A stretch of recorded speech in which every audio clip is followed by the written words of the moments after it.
Hi there, and welcome to this YouTube channel. My name is Michael, and I will be walking you through chapter 4 of the analysis project I've been covering, which is entitled Africa and the Cardinals Falling. The premise of this project has been that we've been looking at the various regions in Africa per the UN Geo scheme. There's five of them. So far, we've covered Central Africa, East Africa, South Africa, and now we have two left, including this one. So, what I aim to do here is to compare and contrast the countries in each region to identify the cardinal, which is a term I have coined to refer to the nation that is the dominant nation in this region economically, and also to identify the one that is the number two, which will call for the purposes of this analysis the silent contender. The point of this is to look at them and evaluate if the cardinal is in a stable place and there's no challenge from a silent contender, or the silent contender has been catching up to the cardinal, in which case that nation is well positioned to usurp the cardinal nation. And so, without further ado, we'll proceed straight to it.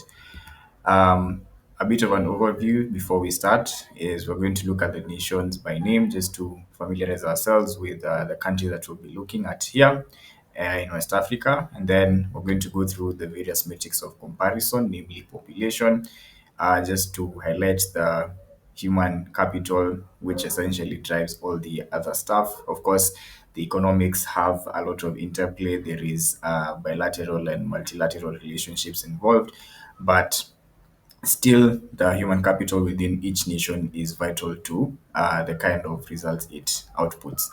Then the other economic metrics are GDP and real GDP growth rate. We also have inflation, then the USD forex rate.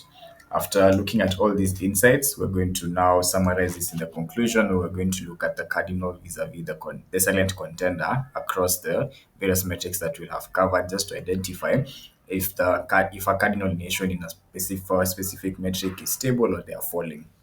And if they are falling, that means that there's a silent contender that is well positioned to usurp them in either a year or two. Now, to begin, as per the outline, we have the West African nations here. Big shout out to World Atlas for the very good map here. And so you've got Mauritania, Mali, Niger, Nigeria, and then Cape Verde, Gambia, and some of the others which are a bit smaller. We've got the Burkina Faso nation, Benin, Togo, Ghana, Ivory Coast, Liberia, Sierra Leone, Guinea, Guinea-Bissau, and Senegal. So this is one of the bigger regions in Africa just because of the number of nations within it, and you can imagine there are a lot of people. So we'll now segue on to the region's population. And as of the end of last year, it was observed that the total population from West Africa was 438 million people. You can see that Nigeria accounts for 50% of this figure, with a tune of 222 million people, and then the rest is broken down by the other nations. And you can see the next largest is Ghana, which had 33 million people, but that's only about 8% of the whole of West Africa. So you can see how lopsided this population is. Nigeria is one of the biggest countries in Africa, both by landmass and also by population. Also, when you focus on the annual trend, you'll observe that it's been increasing year on year, and this has been by a figure of 10 million people per year at the on average rather. So you can anticipate that at the end of 2024, there'll be 448 million people in West Africa. And this has been the case since 2013 to 2023, which is our period of analysis for most of these metrics. Moving on, we now look at the total GDP. And when you consider the total GDP, you can see that as of the end of last year, which is our nearest relevant period of comparison, there is the figure of 713.82 billion as the total GDP in dollars that West Africa generated. You can see approximately 55% of this was driven by Nigeria alone. So again, it has that lion's share in terms of the output here. Second to it was Cote d'Ivoire with around $80 billion, and then Ghana at $77 billion, and the list goes on and on until nations like Gambia and Guinea-Bissau at the very end. So here you can see in terms of the total GDP, you've got Nigeria and Cote d'Ivoire. Now, still on total GDP, we'll look at the trends as well. And when you focus on the trends, you'll see this kind of variety of trends here in the 10-year period that was considered, both for the annual trend, nominal GDP, and also the annual trend for real GDP growth rate. Now, in 2015 to 2017, you can see the value declined. And this was from the rise in 2014 compared to 2013. So it took a dip up until 2017. And from 2018 up to 2022, it steadily increased up until it reached $771.03 billion. But then there was a dip for the region in 2023 down to $713.82 billion. And one thing to note also when you look at the real GDP growth rate, you can see in 2020, of course, there was 1%. It dropped from 5.5% to 1%. If you compare this with the other regions that we've evaluated, you'll observe that all the other regions, their real GDP growth rate fell to below zero. So you'd find places with negative 0 point something. There's also a region that had something close to negative 8 point something percent. You can see for West Africa, it didn't go below zero, so it went down to 1%, and then it's kicked back up in 2021, but it's still been declining to a large extent. So that's the insights that we're able to derive from GDP trends. Then, still on GDP, we now look at the top two nations because that's the purpose of this analysis project. So, you can see here that Nigeria, with its trend line at the top, is our cardinal, and it's been the case for the whole period of analysis. And then the silent contender has been Ghana. Now, given that Nigeria accounts for slightly over half of the region's GDP, you can imagine how far above it is from the rest of her contemporaries. And so there's just that difference in magnitude that sets it apart as the cardinal in this case. However, you can see if you compare both rates, you can almost say that Ghana's GDP has been increasing steadily. Of course, it's had its slight ups and downs, but if you compare that with the variability with Nigeria's rate, you can see there was peaks in 2014, then that sharp decline, then it started getting up again, and then it started falling again. So Nigeria, as much as it's far above in term by magnitude, it has very defined ups and downs. And based on this, you can see uh, the trend going downwards. But here, Ghana will just be the loose silent contender simply because you've got a situation where you have a very big difference in magnitude. So if Ghana was to say catch up to something like plus $400 billion in GDP, that would be a very huge economic feat for that nation just for it to catch up to Nigeria. So because of the sheer magnitude of Nigeria's production, it benefits from that cardinal position. And so here we can't say that Ghana really poses a threat.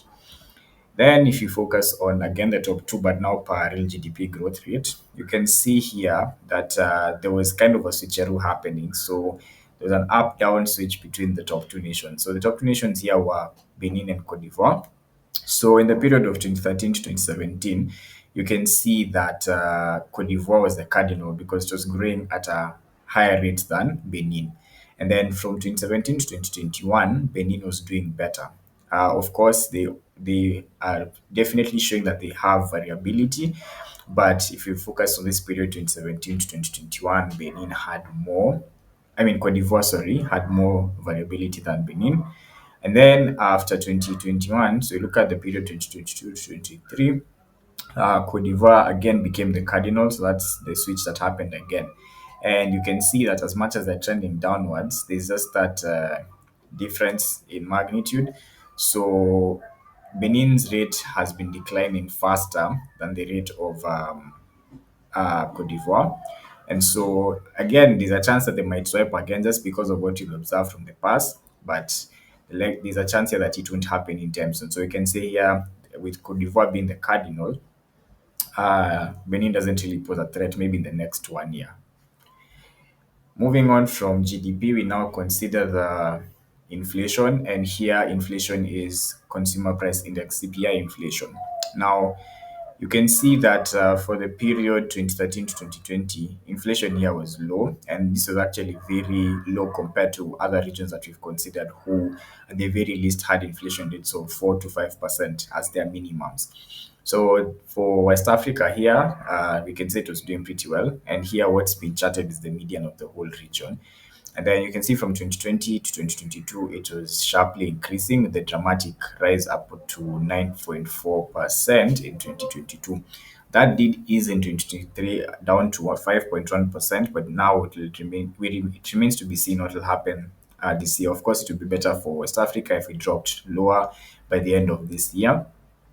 But things to note is that this dramatic high that we see here in 2022 was influenced by 11 nations. So out of the 16, 11 of them had a sharp increase in 2022.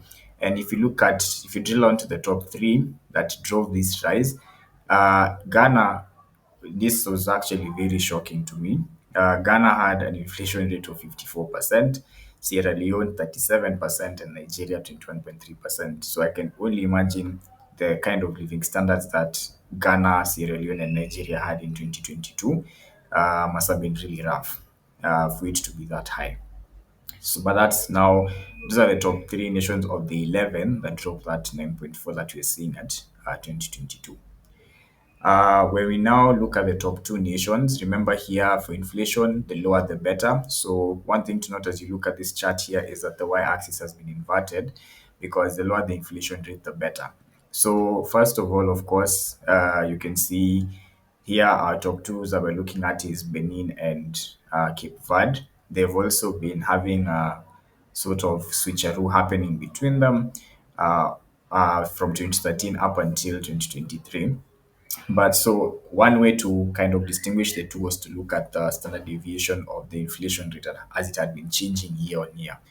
So upon looking at that, Benin's inflation rate actually had a lower standard deviation compared to that of Cape Verde, uh, meaning that Cape Verde's inflation rate is more variable than that of Benin. Now, even though the deviations are close to each other, you can see that the trends keep moving in opposite directions. And then there's this convergence that happens in 2023. But you can see what's happening is with the convergence, Benin's inflation is rising, but Cape Verde's inflation is falling. So based on this, even though you've got the terminal rates as 5.0 for Benin and 5.2 for Cape Verde, and because of that, now Benin will be the cardinal because it had the lower rate, it's highly likely that Cape Verde will have a lower rate just based on the trend in maybe a year or two. And so again, they'll cross positions, and now Cape Verde will become the cardinal. So here we have a case of a cardinal falling, that being Benin. After inflation, we go to USD forex rate. So here we're comparing the currencies of the various nations in West Africa and their strength against the dollar. And again, the lower a rate, the stronger the currency. So even for these charts for the USD forex rate, you'll observe that the y-axis has been inverted just to be able to interpret this information accurately. Now, the top two nations here across the period, we've got Ghana and Mauritania. So you can see Ghana started off in 2013. The Chedi, you'd have two Chedi for $1. So you can imagine how low that was. So that currency was really strong against the dollar. And as of the end of 2024 Q1, we had 13. So here, the period of analysis was extended to 2024 Q1 just for the sake of consistency, and also because forex data is more readily available compared to these other metrics, which can be looked at sometimes annually. You can see, so Ghana, there wasn't really that much of a change because you can see its line almost looks stationary. But for Mauritania, You can see it started off at 302, and then at this point in uh, we can say 2016. Yes, 2016, 2017. So in December 2016, there was an intervention by the government through exchange rate policy to stimulate slow economic growth. Because to stimulate economic growth. So what happened is Mauritania had slow economic growth in the years before, and they observed this, and so they had to manually intervene here, and that's what essentially drove down the FX for Mauritania by 90% all the way to 36. So this is actually something I'd not imagined happened has happened in Africa before until came to do this analysis and just did a bit of reading on what happened in Mauritania. And so you can imagine how significant a 90% drop in your exchange rate against the dollar can do. And so from 360 to 36, and then since then, it just oscillated thereabout.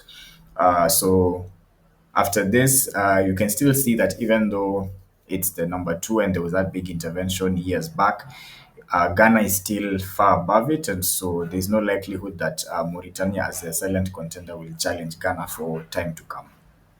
And this follows into the same. If you just zone in on the USD forex rate for 2024 alone, so you can see beginning of the year Ghana started off at 11.9, end of Q1 13.2. So it's been getting weaker just a bit. And then for Mauritania, we have 39.4, and then and terminates at 39.7 end of Q1.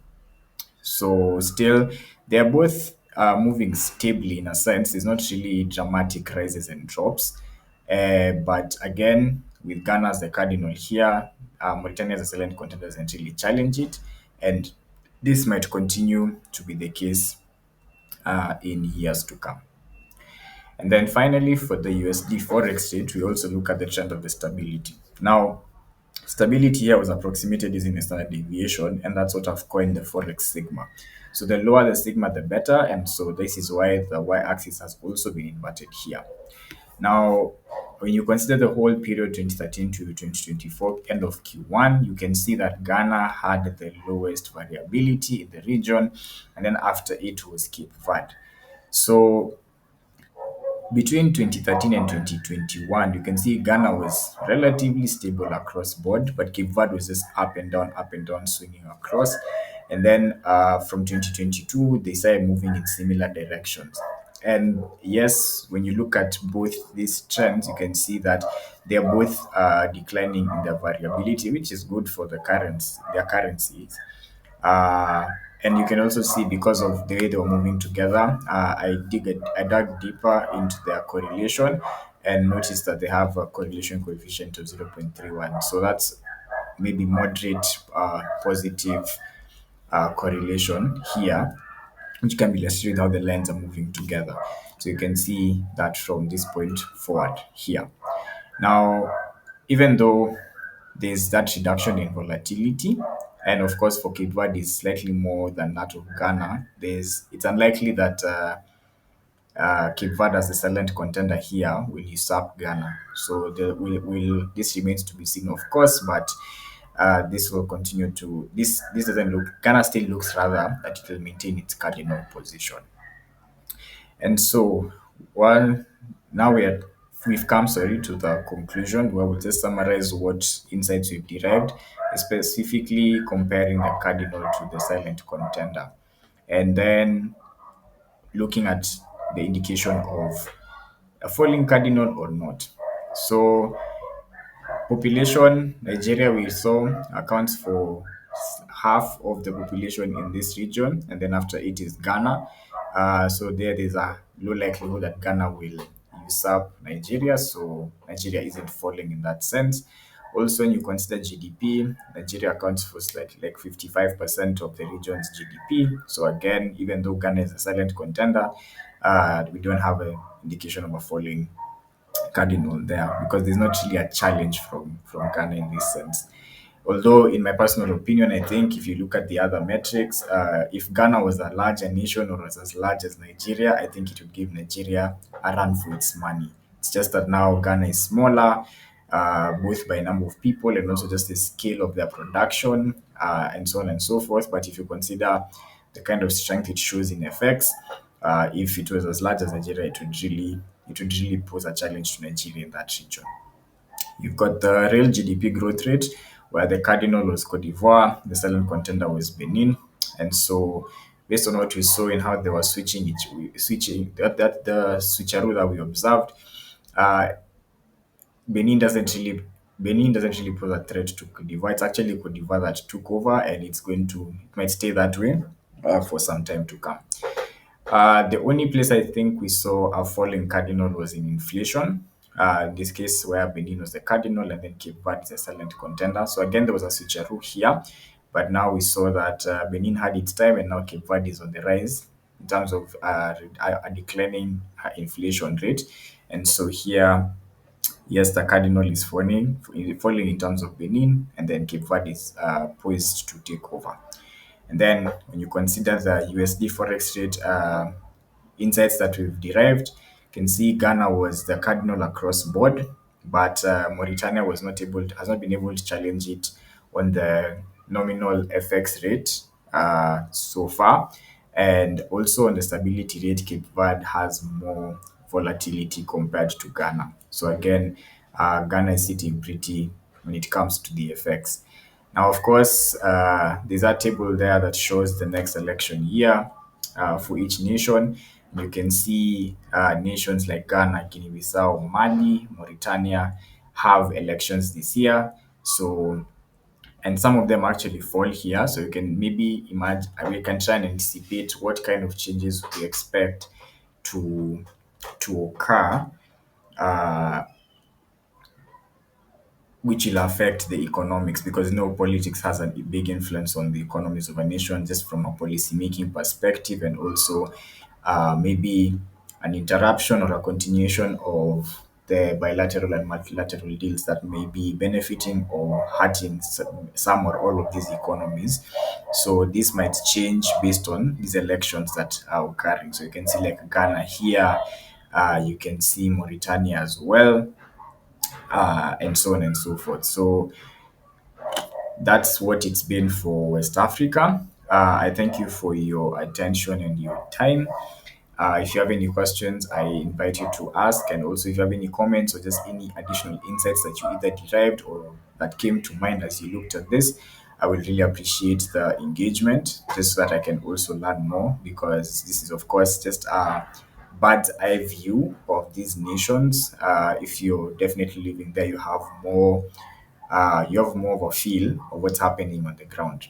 And so I welcome that very much.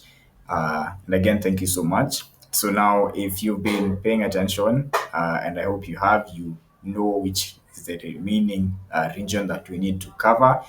And so until the next one, see you in chapter 5.